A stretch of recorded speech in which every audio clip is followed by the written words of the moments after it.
If you're in your 30s, 40s, or beyond and think your best physical days are behind you, think again. My guest, Brian, is a 46-year-old medical professional and former college athlete who is stuck in the low-carb trap, watching his performance decline while everyone told him this was just getting older. After 6 months of us working together, he's not only transformed his physique, but discovered that things like adding back the carbs everyone told him to avoid were keys to feeling and performing better than he had in years. You'll learn why the eat less, move more mentality that works in your 20s fails you after 40, how to use your analytical mind to cut through fitness industry nonsense, and why getting a coach for something you're passionate about isn't weakness, it's wisdom. Plus, Brian gets raw about the struggles men don't usually discuss: scale obsession, restrictive eating habits, and how physical transformation became part of his improved mental health. Welcome to Wits and Weights, the show that helps you build a strong, healthy physique using evidence, engineering, and efficiency. I'm your host, Philip Pape, and today I'm very excited to bring you what is an incredible transformation story that I think is going to challenge a lot of what you've been told about fitness after 30. Now, my guest is Brian Kopka. He's a 46-year-old medical professional and former college athlete who found himself trapped in that same cycle that many people and many men face in their 40s and beyond: declining performance, restrictive eating, the false belief that physical decline is inevitable with age. And after working together for 6 months, Brian has really transformed not just his physique, but his entire relationship with food and fitness. What makes Brian's experience very compelling is he has an analytical approach, very much like mine. We love to get into the weeds, and we also like to step to the big picture and discuss those struggles that many people, many men won't admit to having, and his discovery that, a lot of what he thought he knew about nutrition, especially carbs, potentially was holding him back. And he recognized that, and he sought out the information so that he could improve. Today, you're going to learn why your assumptions about nutrition and training might be sabotaging your goals right now, how to use data to better guide your fitness decisions, and why investing in coaching for something you're passionate about and trying to improve is one of the smartest moves you can make. Brian, thanks so much for doing this, man. Thanks for being a client, and thanks for coming on the show. Philip, it's great to be here, and it's been an incredible experience with you so far, and I really learned a lot from you. So it's really great to be here. Thank you. Yeah, man. People are always asking for these case studies. They're like, I want to hear from real people. Not, you talk a lot, Philip, but let's hear from the people that you've been helping. And it's been fun working with you because your background is very unique. You've been an athlete. You've been a fitness enthusiast your whole life. You know a lot about this stuff. Like when we started, I was very impressed. I could tell you're really smart and been following podcasts and all that. And yet you still decided to hire a coach. So let's start there. Like, what made you realize that what got you to where you were wasn't all that you needed to get where you wanted to go? Yeah, so I feel like I made really good progress, and I got to the point to where I started to question things and wonder, like, okay, so I got to where I am. Does that mean that this is what I'm going to do forever? I started to wonder maybe there is a better approach, and I knew based on my biofeedback that while my results I was happy with, I wasn't very happy with how I was feeling and my energy level, and a big part of my life is challenging things. And when I started to work with you, I remember sometimes I would make comments, and sometimes you would stop me there and you say, well, wait a second, where does that come from? Have you tried this?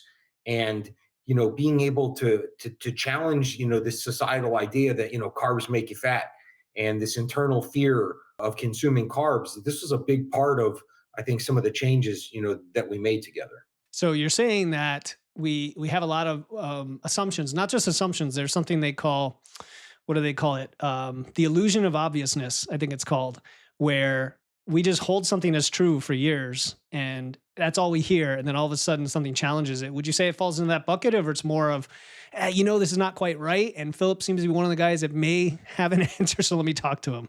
Which is it? Well, I think it's a little bit both. And I think when you realize that, maybe things could be more optimal, and then you seek out somebody who's an expert in it, I think part of it is being vulnerable and listening to new information. And then part of it is have to be willing to look at yourself and say, you know what, I don't know that, while things are good, are they optimized? Could they be better? Could I feel better? Could I get better results? And those are some of the questions I was asking myself. And that's a big part of my life is, looking at different areas of my life, wondering if it could get better, and then asking myself, how am I going to do this? So Yeah, and so we rewind the clock and try to understand how you got there, right? Because we all have different backgrounds. I was not from an athletic background. You have an athletic background, a different identity that's yours that shaped your approach to fitness and how you saw all of this. So maybe just 30,000 foot level, how did that identity evolve through your life and shape what you thought you knew up to the point we started working together? Yeah. So, what I discovered early on in life is that, basically through sports is there's a threshold that I was able to push myself. And some of it was being self driven and some of it was, from coaching. And I found it to be very rewarding and fun to be able to experience that process of achieving, physical accomplishments, whether that's on the field or the weight room.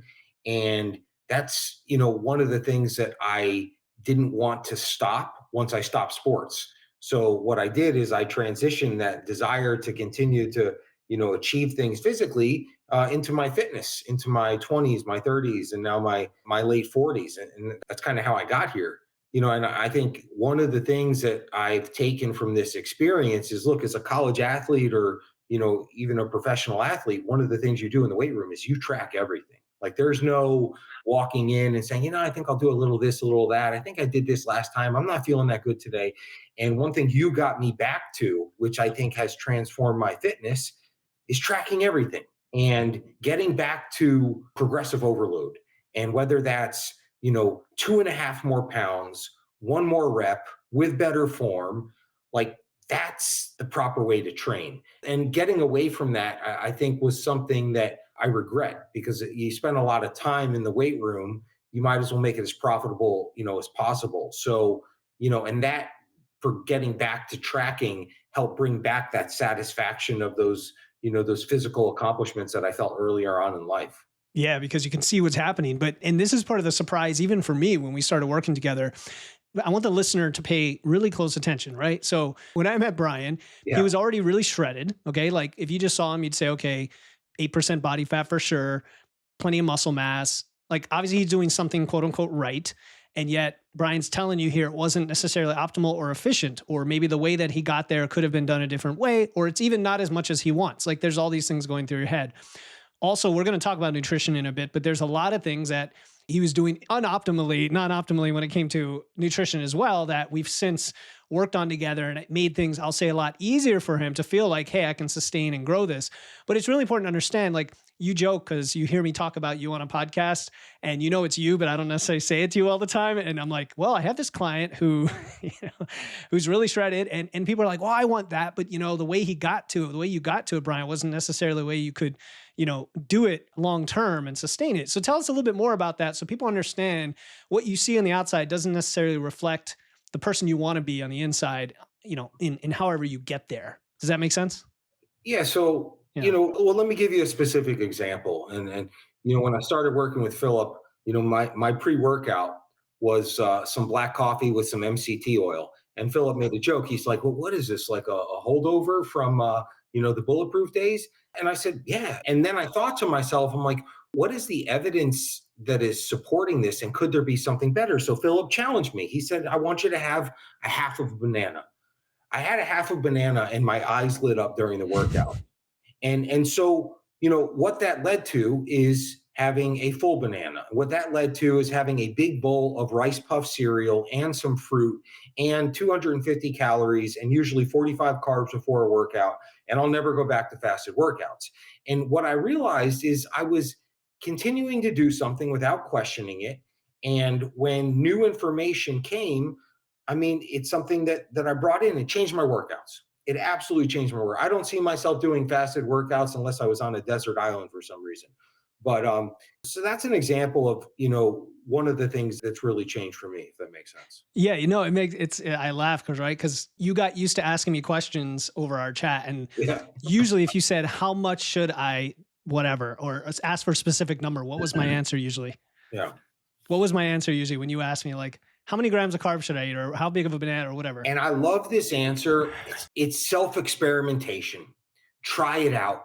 Start with something. And you know what I love about this? And I think in this field, of fitness and nutrition, sometimes it could be a little bit, and I say that joking, a little bit dogmatic, be like, you gotta have this. But what works for you, Brian? And that's one of the things that I learned from you, Philip, that I'm going to continue to bring into my fitness and my workouts is I'm going to tinker things, and what works for me might be different from you or different from somebody else. So your answer was usually like try it and assess, which is good science. And so, I've done quite a bit of that, and we've done quite a bit of that.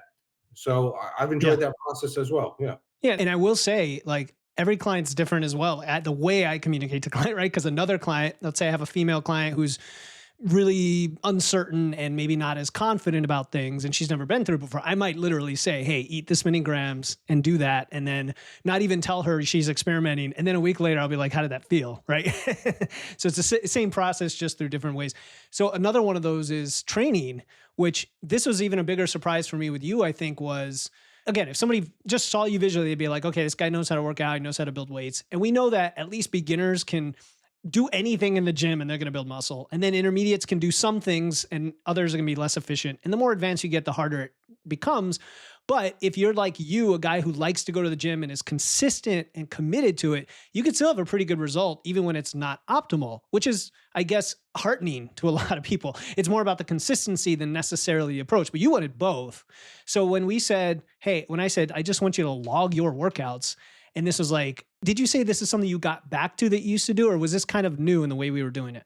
No, it's a great question, and for anybody listening, I think logging workouts is absolutely transforming, and so this is something that we did in college as an athlete. I mean, look, college sports, you don't just walk in the weight room.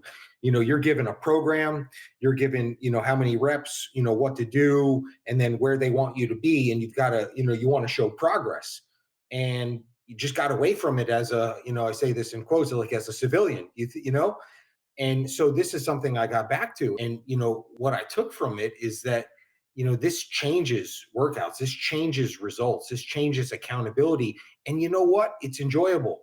Depending on which app you're using to see that little PR sticker come up, or to see how many you got at the end of the workout. It's showing you an indicator that what you're doing is helping you progress, and that could be your biometrics with your sleep, it could be your nutrition, it could be what you're doing in the weight room, but it's actually data that's showing you that you're getting better. So I love that. I will probably and I'm always careful about using the words always, but I will probably always be tracking my workouts in some fashion.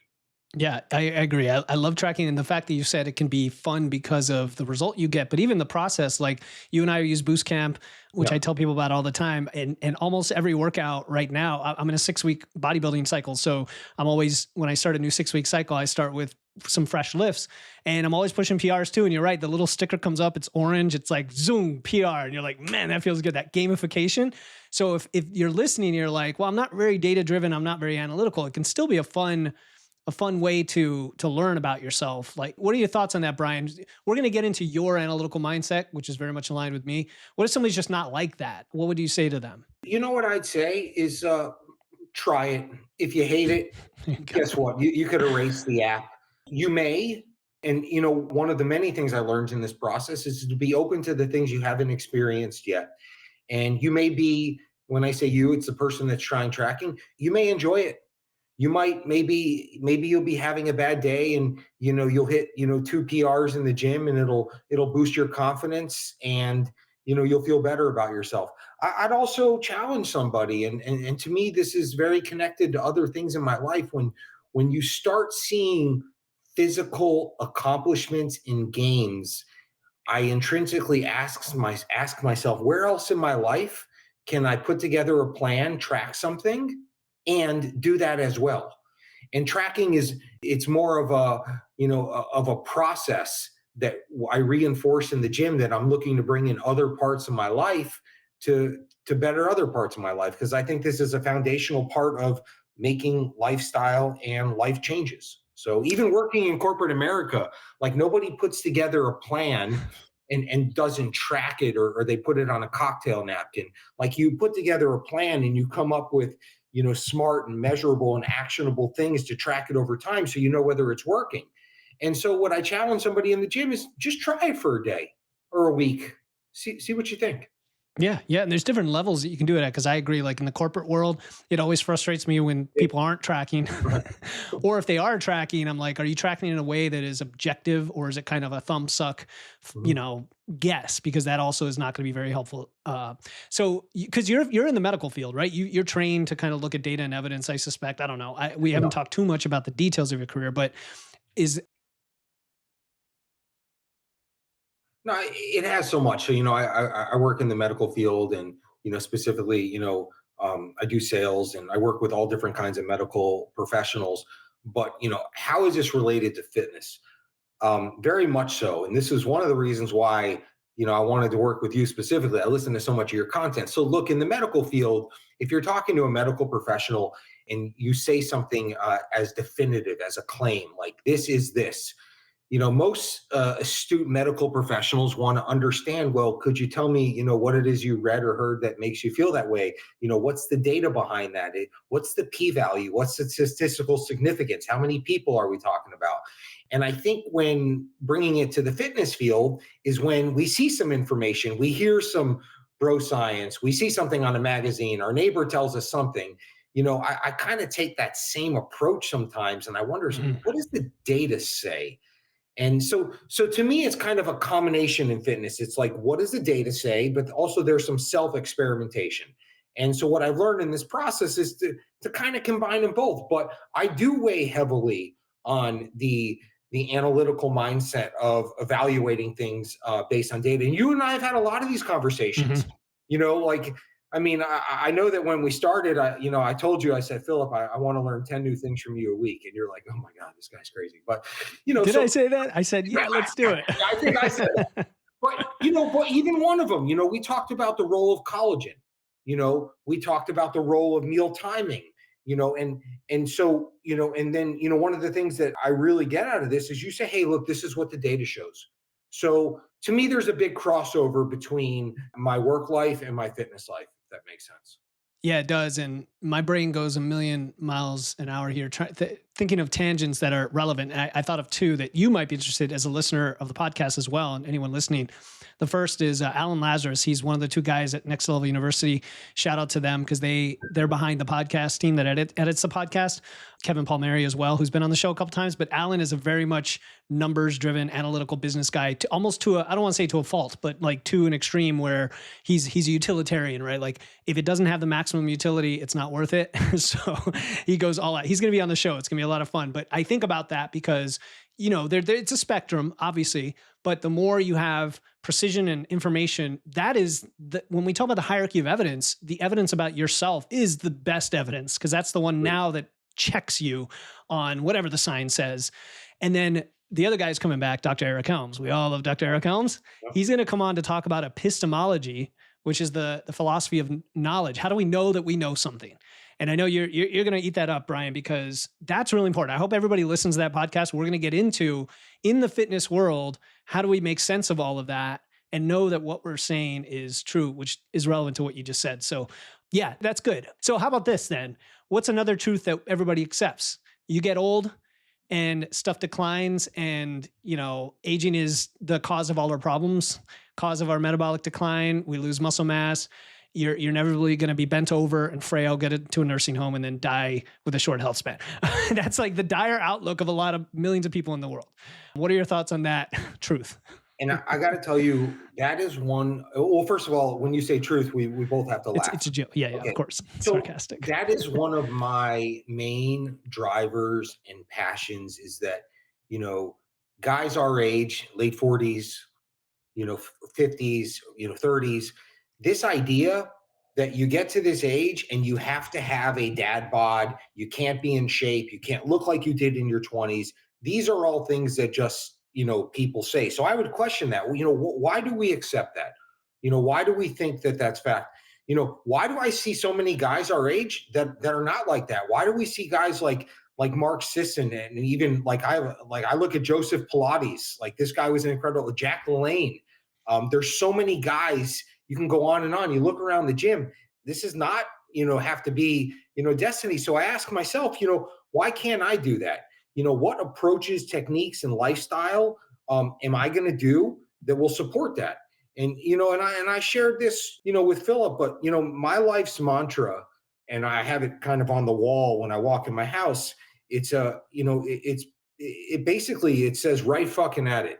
And the story behind it is anything in life that's hard, that's challenging, that you're scared of, go right into it, not away from it. And so when it comes to fitness, I think that this idea that we inevitably have to age, not look good, not feel good, this is just things that people say. And I think if we go right at it and dive into it and invest in it and make it part of our life and surround ourselves with people and circumstances and coaches that support that, that we can look and feel the way that we want to even into our 50s. So that's something I'm real passionate about. Yeah. Yeah, and not that we judge people by looks, but if anybody's watching the Right. YouTube and seeing you here, that I know they're not thinking you're 46. I don't even see gray hairs, but besides that, and we've had a lot of guests, like you said, surrounding yourself with people. I just talked to Zora Benamu. I think she's in her 50s. I've talked to a bodybuilder who's in his 80s. Every single one of these people, I'm like surprised that they're 20 years older than I thought they were. It's because they're living this fit, healthy lifestyle. And that there's something to be said there, because physical expression is an expression of what's inside and our overall health. But think guys might be thinking, okay, that's fine, Brian, but like, where do you find the time? How about when I'm dealing with personal situations? What about if I'm, I've got the kids, or I'm going through divorce, or this or that? I have the terrible boss. You've had some difficult personal transitions. Like, what are your thoughts on the connection between physical and mental health and your personal life to make it all work?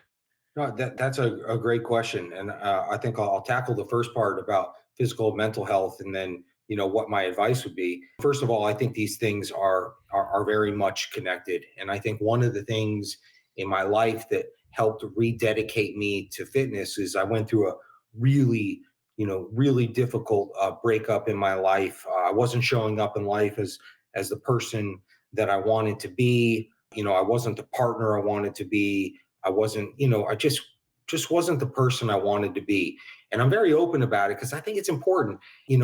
I got into therapy, which I think is life changing, because I don't think that our mental health and our physical health are separate. And I rededicated myself, to my physical health. And I think these things are very synergistic.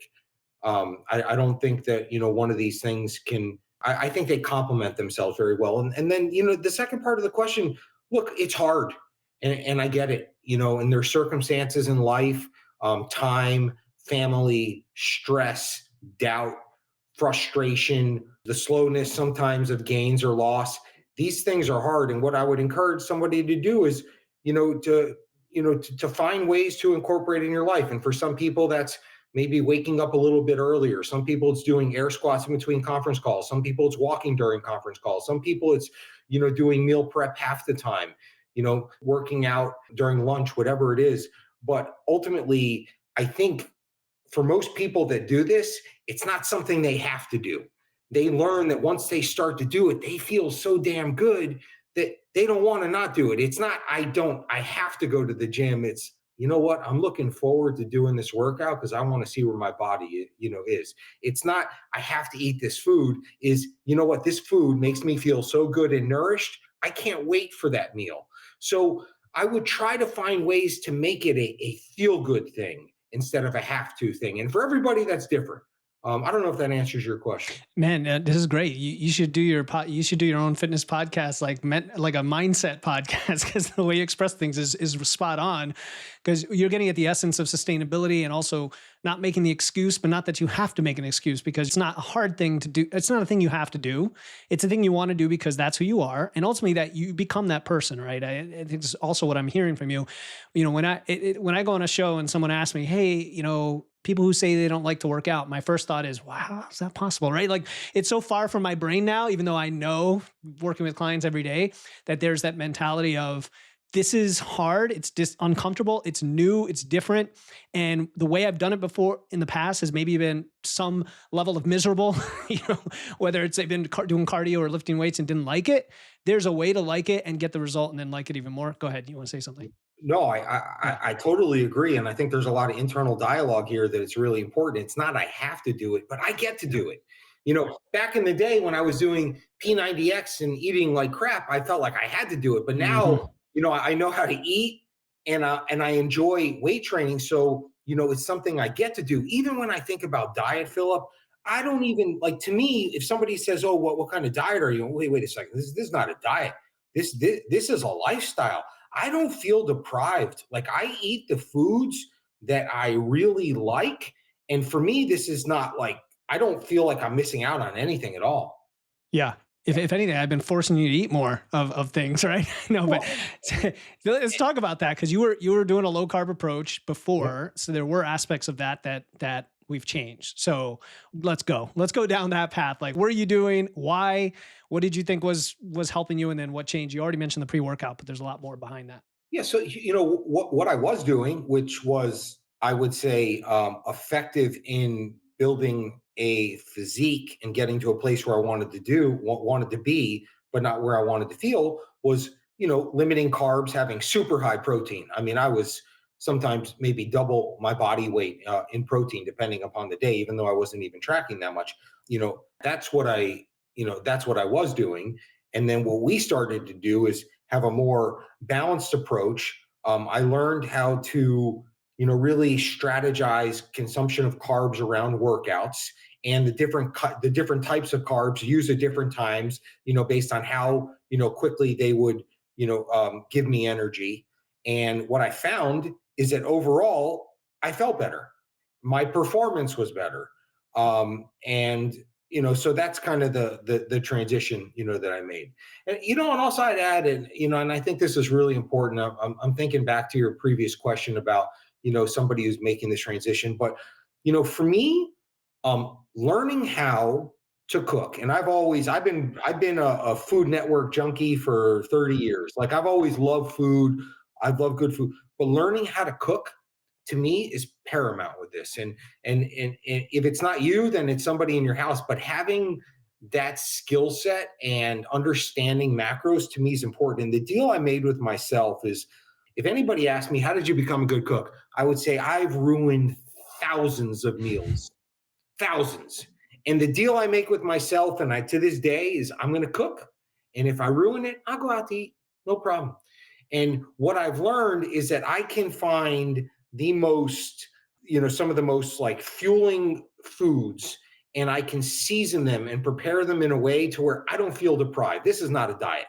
So to me, that's been a huge part of my physique, if that makes sense. It does. It reminds me of a conversation I had with Dr. Mickey Williden. I think our episode comes out right before this one, talking about how this is all about skills. It is about behavior change. It is about knowledge, but ultimately it's skills, because I mean, that's where the behavior sticks, right? Is through the skill. And like you said, the skill of cooking food, the skilled meal prep, even the skill of like balancing your macros, like they're all just little skills that add up, and they take the knowledge, they take the application, the experimentation, and then seeing what works for you.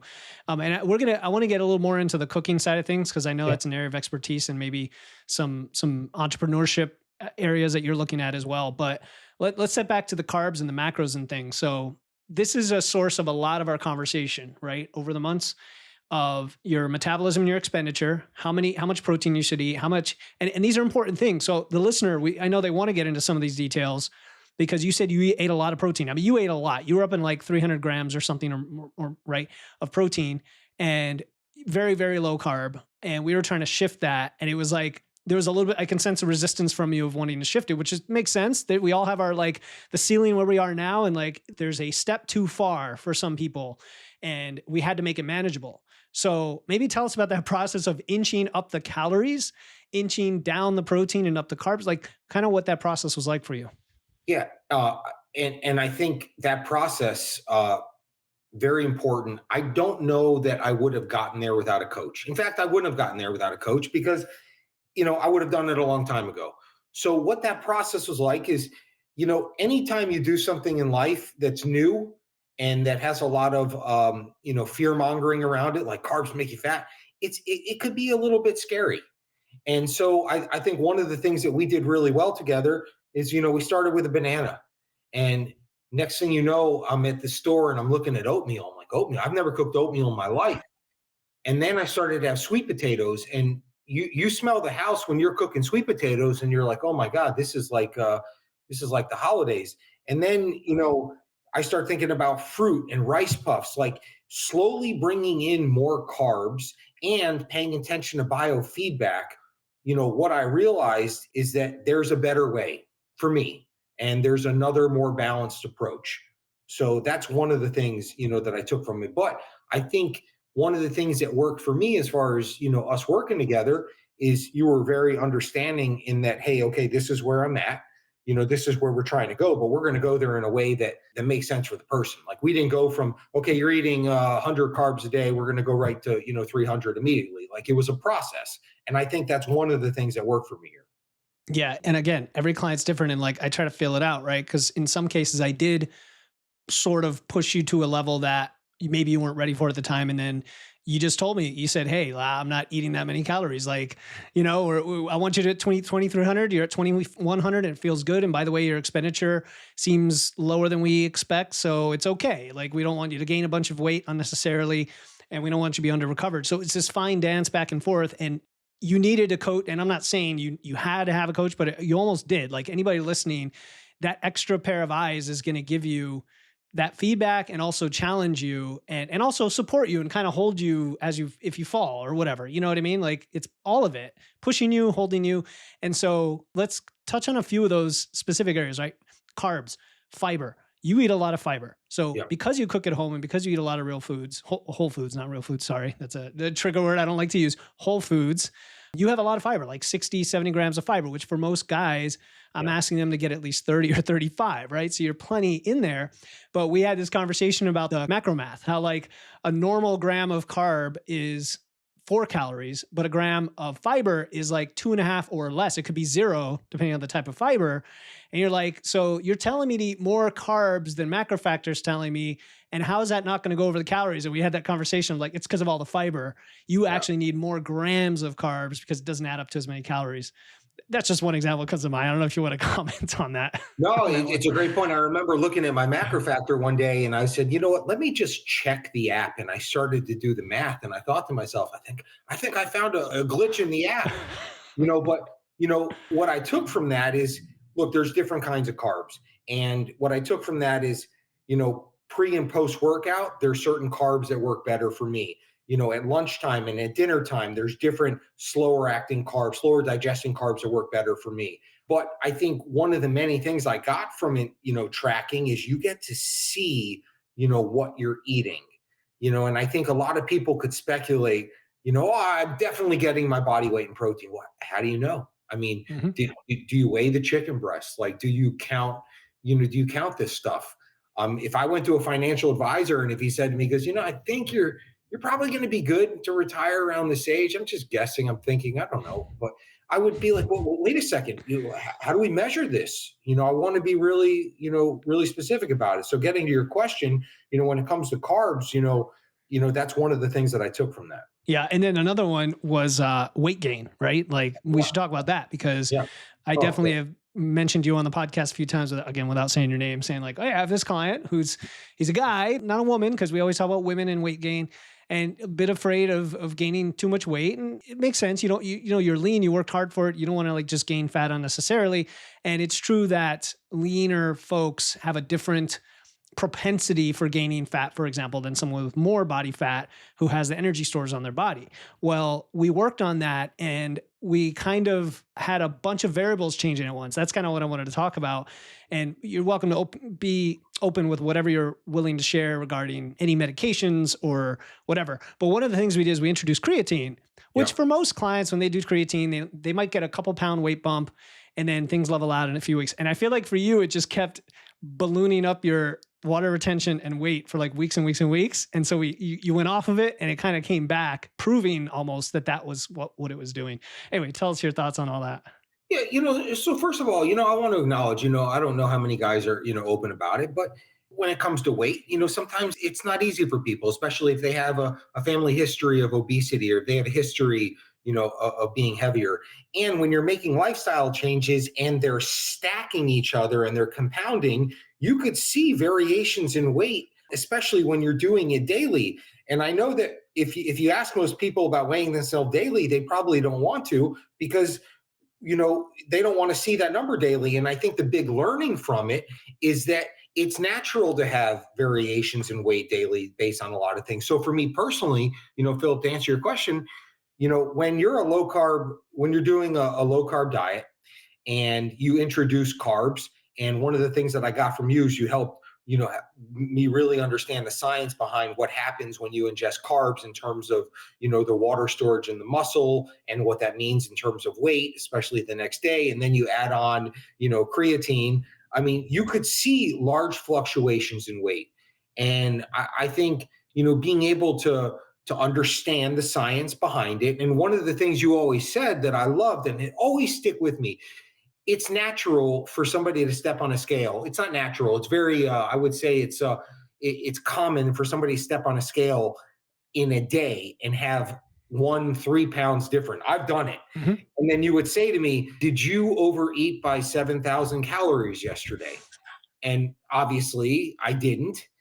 So what are the other factors? So this is the course of questions so what are some of the other factors that might contribute to this? And that's really helpful in understanding the fluctuations in weight. And I know a lot of guys might not talk about it. I'm sure it's important to a lot of people, including women, but it's important to know that for me. So that's one of the big learnings I got from this. Hi, my name is Alan, and I just want to give a shout out to Philip Pape of Wits and Weights for being a huge part of the foundation for my continued health and well-being. Philip exemplifies a nutrition coach who demonstrates how much he cares. Philip works tirelessly and with dedication to provide coaching support and major content for us to use. He creates a practical approach from research, and Philip empowers all of us to use food as quality for our health. He is skilled in how to assess and direct nutrition. Philip creates a community full of wisdom, support, and camaraderie. In summary, Philip Pape is the real deal. He knows how to assess and direct nutrition, and he continues to steer me in the right direction. Thank you, Philip. All right, so we can go all day about the details of that, but let's talk about the coaching philosophy in general, or your philosophy about coaches for things you're passionate about, because you've already mentioned something earlier, not about coaching, but you said the process that you use in physical fitness is the same process you can use anywhere else in your life. And I love that because I think people do need to think about always improving and always not 1% a day, but I was listening to a podcast today. They were talking about 0.1% a day because that's more achievable for most people. But regardless, expand on that thought about your philosophy of getting coaches for things that you were passionate about. Yeah. So I'm a big believer in investing, in oneself. And I want to be the best employee, the best son, the best partner, the best friend. I want to be the best in the gym. And for me, in order to do that, I got to surround myself with people that are supportive and that challenge me. I made a joke with my therapist. I'm like, one of the things that really worked for me in the gym is progressive overload.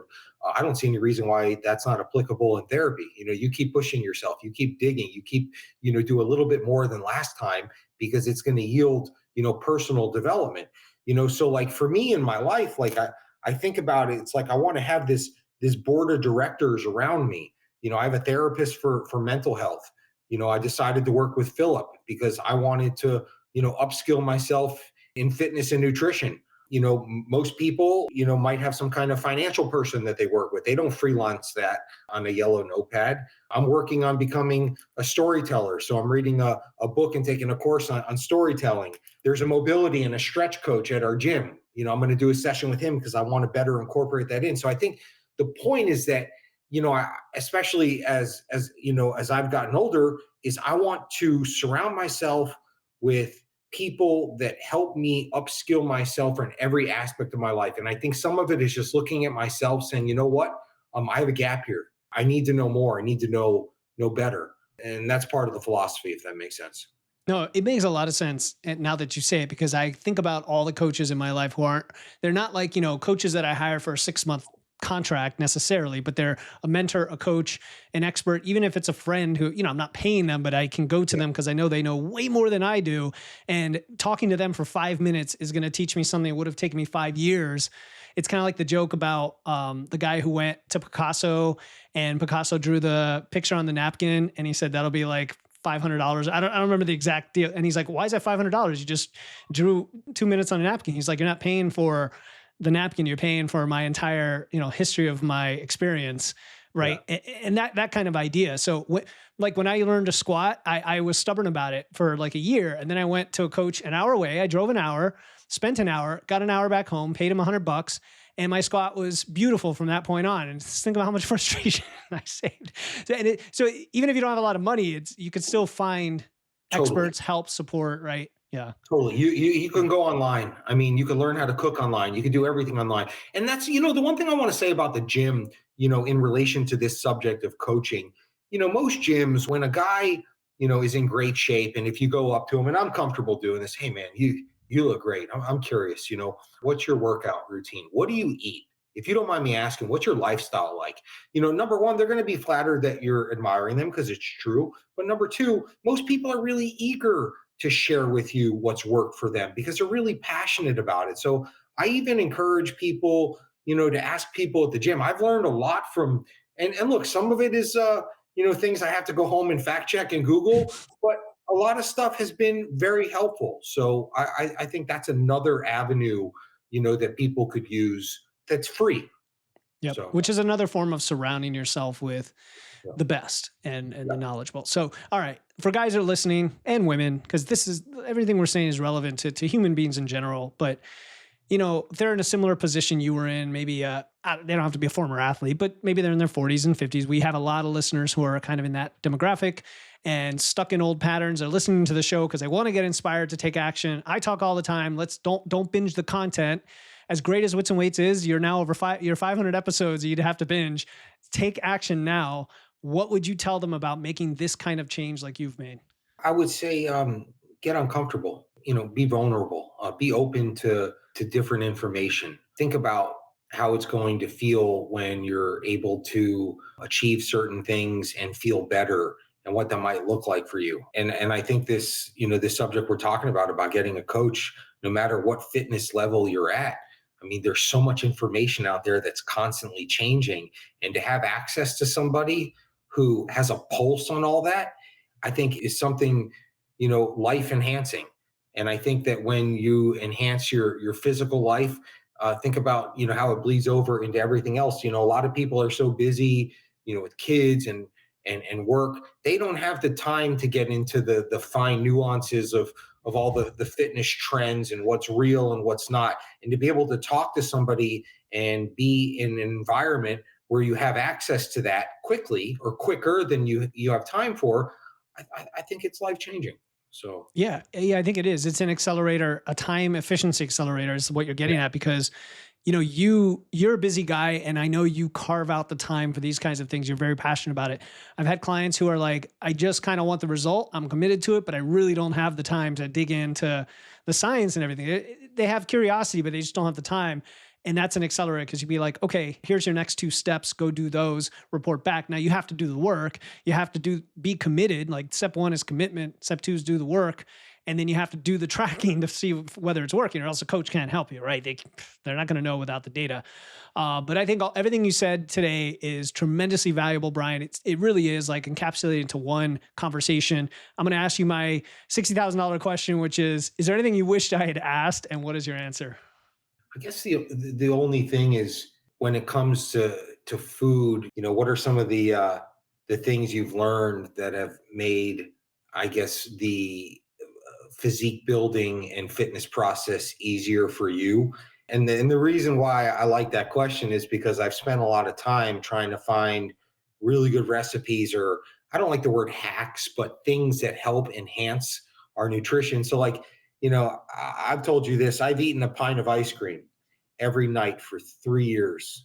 Every night, unless I'm on vacation, I don't have it, with my Ninja Creamy. I've learned, that I dare somebody to eat 300 calories of strawberries because I've learned, what foods are high volume and tasty and fill you up and feel satisfied, so you're not eating 6 almonds and then feeling deprived. So I think this subject around, you know, food and what things and choices can make this process enjoyable.